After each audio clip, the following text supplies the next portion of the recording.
होगा। यहाँ से जब भी आते हैं नर्मदा जी से ऊर्जा लेके जाते हैं। त्वदीय पाद पंकजम नमामि देवी नर्मदे। तो नर्मदा जी का नाम लेके मैं ये उद्बोधन शुरू करना चाहूँगा।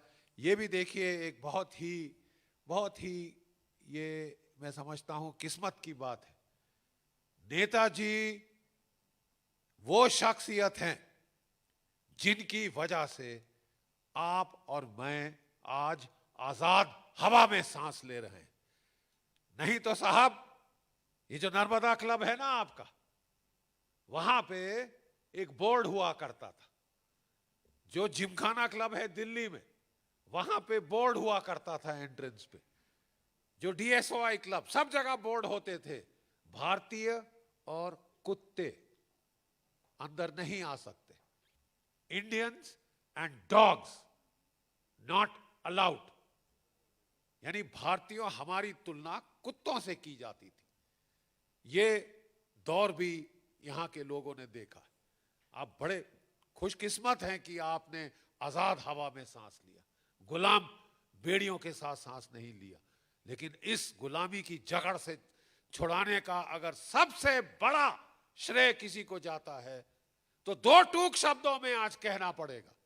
कईयों को अच्छा लगे, कईयों को बुरा लगे कि साहब ये नेताजी सुभाष चंद्र बोस की वजह से है और उनके 60,000 की आजाद हिंद फौज, जिनमें ध्यान से सुनिए 26,000 शहीद हो गए, 44% शहादत कबूल किए, सर कटा दिए अपने।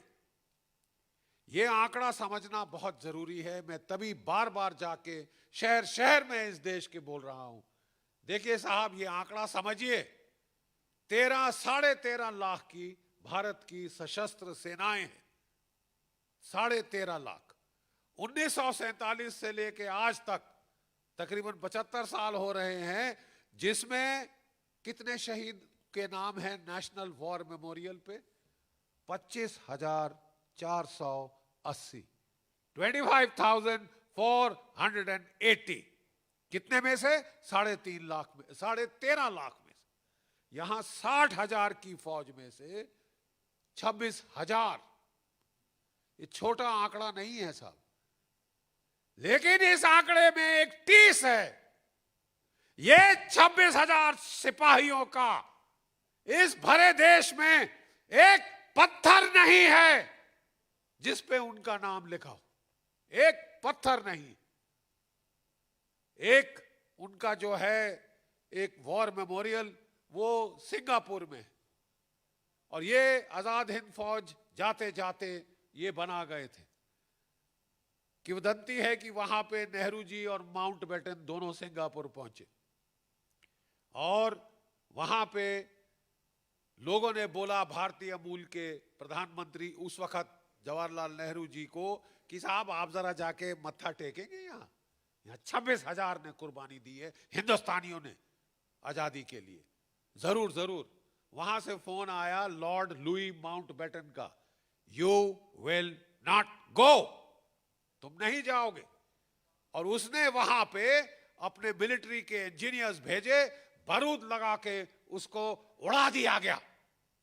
चीथड़े चीथड़े उसके पत्थर सब जगह वहां पे फैल गए, बिल्कुल हीप ऑफ रबल।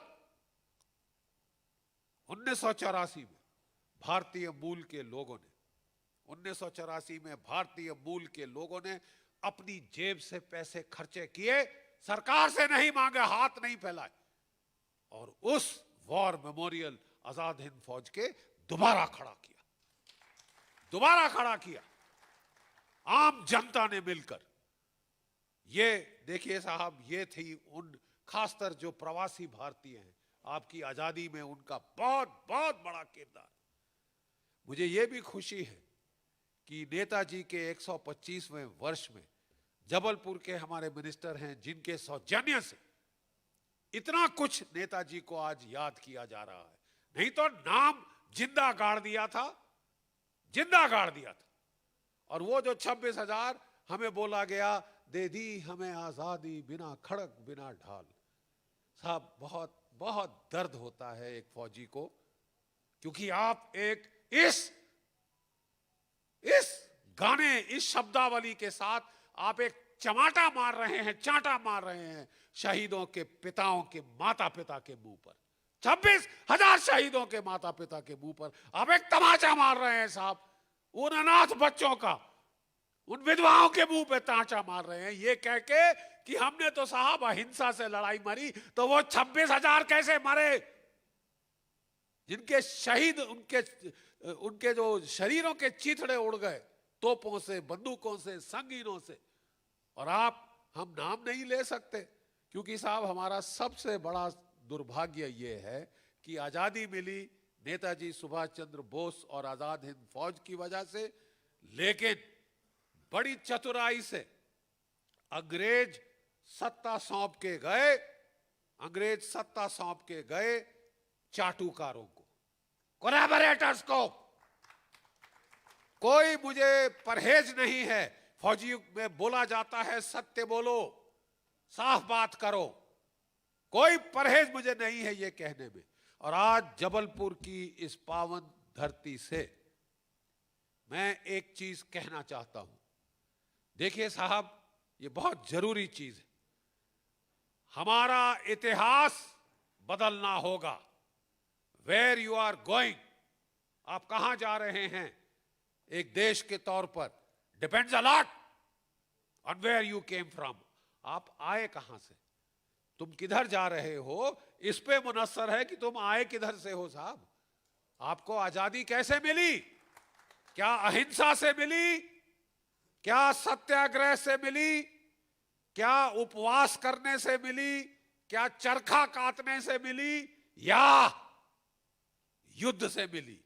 क्या भीख मांग के मिली आजादी कि हमारे टोकरे में अंग्रेज, my lord, your highness, queen, her majesty queen Victoria, king George ने हमारी झोली में आजादी डाली भीख की तरह? जी नहीं साहब, ये लड़के ली गई। तुम मुझे खून दो, मैं तुम्हें आजादी दूंगा। किसके थे ये शब्द? और खून दिया साहब, 26,000 ने खून सींच दिया, लाल कर दी वो रक्त से वो धरती जहां प्रहलाद पटेल जी काफी समय गुजार चुके हैं, मणिपुर में, इम्फाल में, नागालैंड में। साहब ये एक रूहानी शख्सियत थी। और हमारे देश का हमारे ऊपर जो सबसे बड़ा लाछन है कि जिस तरह से इनकी याद को भी दफन कर दिया गया तकरीबन 70 साल। हमारे जो 26,000 सैनिक शहीद हुए, एक पत्थर उनके नाम का नहीं है। जो जीवित जिंदा वापस आए, माउंटबेटन का आदेश था कि उनमें से एक को भी भारतीय सेना में वापस नहीं लिया जाएगा, उन्हें गद्दार करार किया जाएगा। साहब मैं आपसे पूछता हूं, अगर वो गद्दार थे तो तुम क्या हो? वो 26,000 शहीद वो गद्दार थे? किसी को शर्म नहीं आई? तुम्हारी जबान नहीं लड़खड़ा के गिर गई गद्दार बोलते हुए, जिसने जान दे दी इस मुल्क की आजादी के लिए? नाम तो आपने लिया नहीं, आपने ऊपर से गद्दारी का लाछन लगाया। क्यों? अंग्रेजों के बाप का राज है ये, उनके बाप की मलकियत है। 70 साल बाद भी शर्म आती है बोलते हुए कि साहब वो गए कैसे हमारे माय लॉर्ड्स, वो गए कैसे? साहब ये जो मानसिक गुलामी की बेड़ियां हैं 77 में पहली बार तोड़ी गई थी। उनको पेंशन दी गई थी जब जनता सरकार आई थी। और 2014 में जब हमारी मोदी जी आए तो 2018 में पहली बार लाल किले में दूसरी बार झंडा फहराया गया, दूसरी बार साल में। और उस वक्त नायक लालटी राम आजाद हिंद फौज का, देखिए साहब ये भी आजाद हिंद फौज के कोई 10 सैनिक अभी भी जीवित हैं और उनकी उम्र 102 से लेकर 98 तक है। पहली बार जब हमने बहुत रिक्वेस्ट करी तो 4 उनमें से रिपब्लिक डे परेड पे लाए गए थे सन 2018 में। और फिर जो 21 अक्टूबर को जिस दिन आजाद हिंद सरकार का गवर्नमेंट इन एग्जाइल का स्थापन हुआ था, तब वो वहां पे किया गया था, उनको लाया गया था। लेकिन ये सिलसिला तभी कंप्लीट होगा, हमारी सरकार से हाथ जोड़कर निवेदन है, और मुझे बहुत हर्ष है कि ये निवेदन माननीय मंत्री जी मोदी जी तक पहुंचा चुके हैं, और हमें विश्वास है कि ये होकर रहेगा, इसी साल होकर रहेगा। 26,000 शहीदों की आत्मा को शांति प्रदान करने के लिए त्राण किया जाता है साहब, पितरों के लिए तर्पण किया जाता है। ये सामूहिक तौर पे आपको और मेरे को करना ही होगा। वो आत्माएं भटकती रहेंगी, विचरती रहेंगी, जब तक आप उनके लिए एक शहीद स्मारक लाल किले की परिसर में ना बनाए। क्योंकि वो नारा था, दिल्ली दिल्ली जाएंगे, लाल किले पर तिरंगा झंडा फहराएंगे। ये अगर हमने कर दिया, अरे ये करने वाला बहुत ही पुण्य का भागी होगा कि उसने 26,000 भटकती आत्माओं की शांति प्रदान की होगी। और ये आपका और मेरा दायित्व है, ये आपका और मेरा कर्तव्य है कि सच सत्यमेव जयते जो सरकार कहती है वो सच बोले, वो बोले सच, एक बार उगल दे।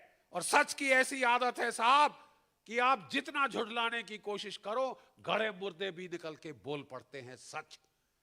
बहुत बेवकूफ बना लिया, बहुत बेवकूफ बना लिया, बहुत नाइंसाफी कर ली। मैं आज कहना चाहता हूं, देखिए हमारा इतिहास गलत है, दो टूक शब्दों में।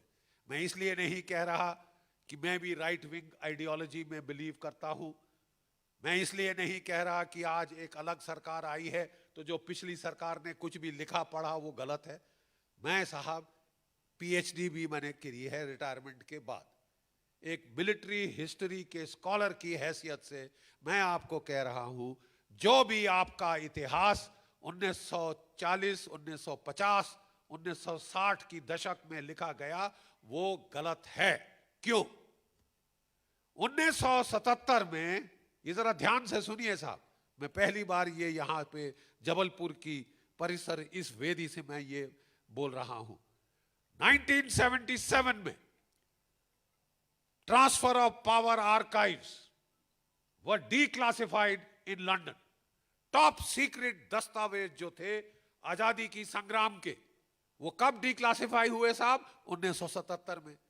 तो अगर 1950 में श्री बिपिन चंद्र वामपंथी इतिहासकार ने फ्रीडम स्ट्रगल पे किताब लिखी, तो क्या वो कंप्लीट थी?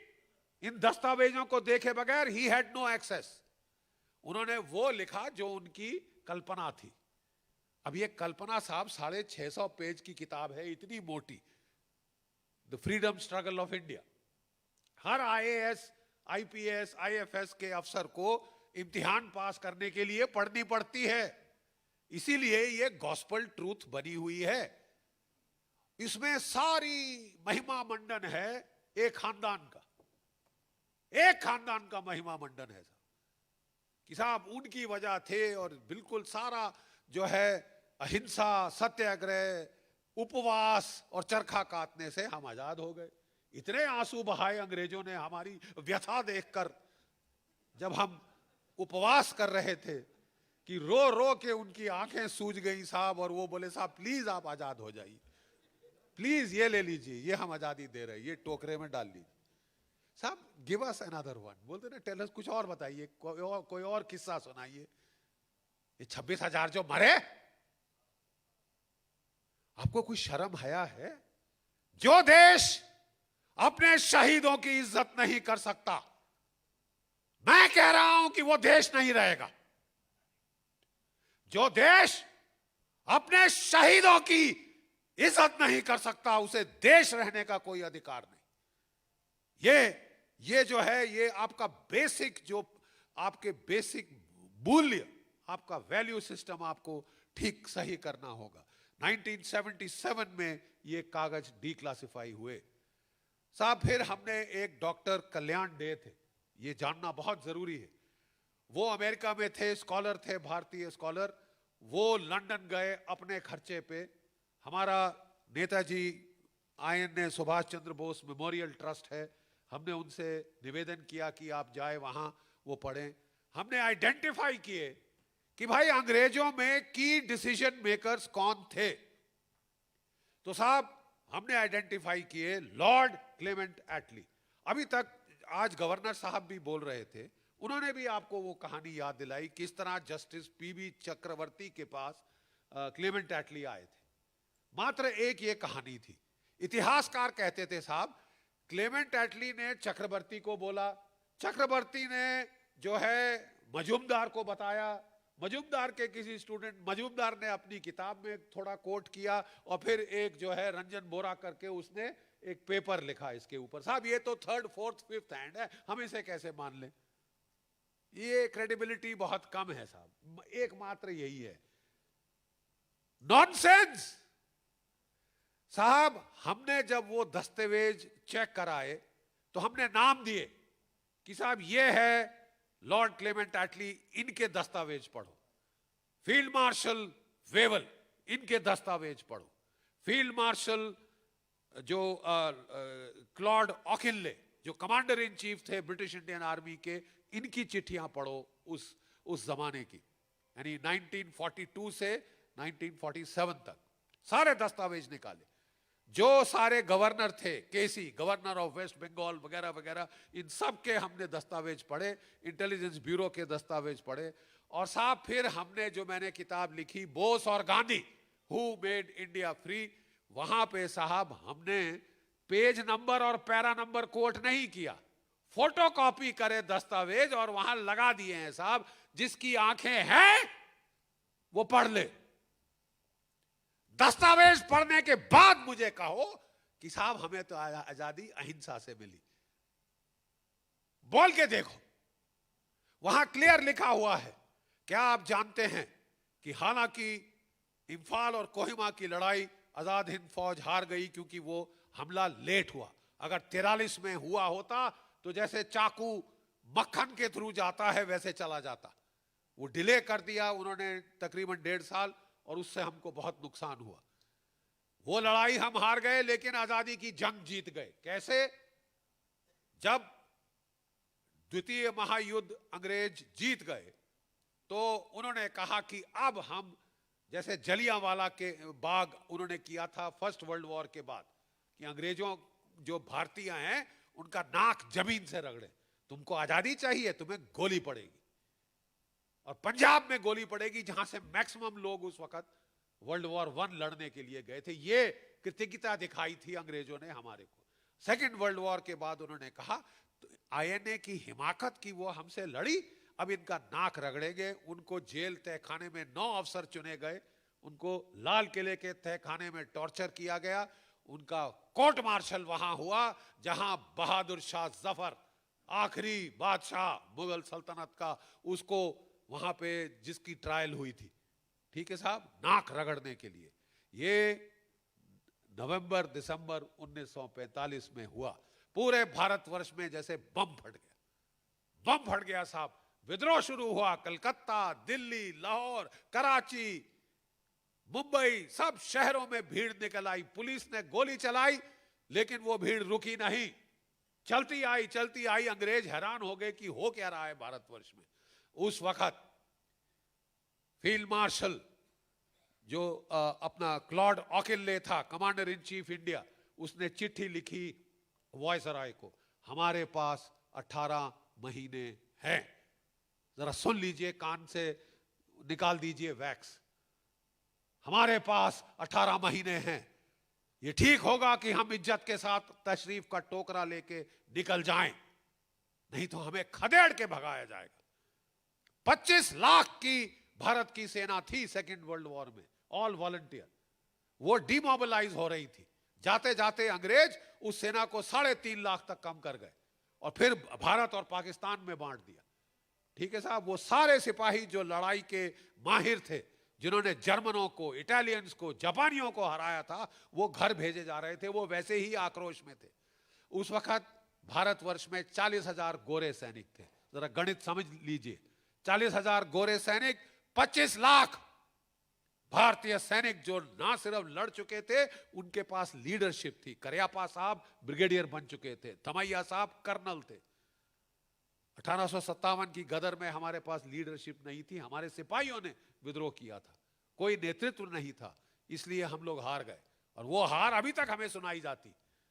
लेकिन जो आप जीत गए उसका आपको नाम निशान नहीं मालूम।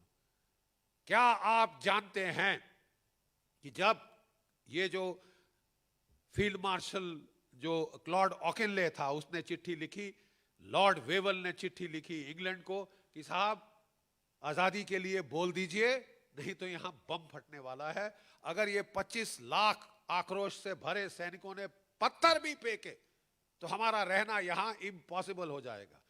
एक प्लान ऑपरेशन गंडोला, प्लीज सुन लीजिए, ये दस्तावेजों से है, टॉप सीक्रेट।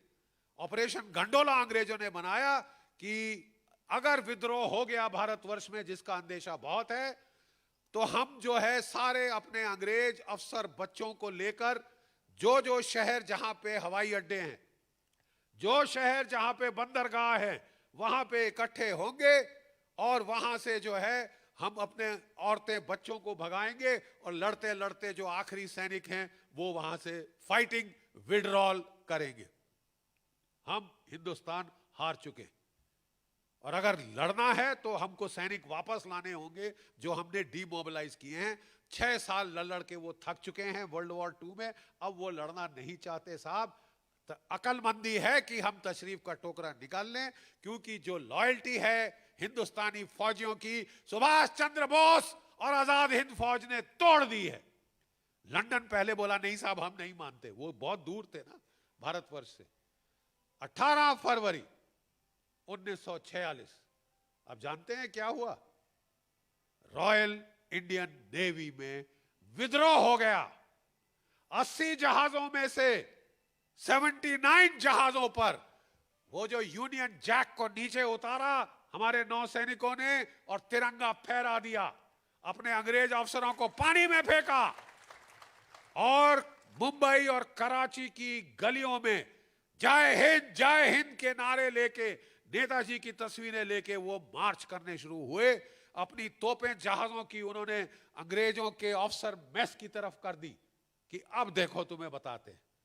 उस वक्त नेहरू जी को भेजा गया कि भैया आप जो है आप विद्रोह मत करो, विद्रोह मत करो, आजादी मिल जाएगी, आजादी मिल जाएगी। और उसी दिन लॉर्ड पैथिक लॉरेंस जो कि secretary of state for India था, जहाज से लंदन से भेजा गया कि भाई साहब आजादी की बात शुरू कर दीजिए, ट्रांसफर ऑफ पावर की बात शुरू कर दीजिए। 1948 तक उन्होंने कहा था कि हम होल्ड कर सकते हैं, 1.5 साल पहले भाग लिए सर पे पांव रख के, केवल और केवल नेताजी सुभाष चंद्र बोस की वजह से, आजाद हिंद फौज की वजह से।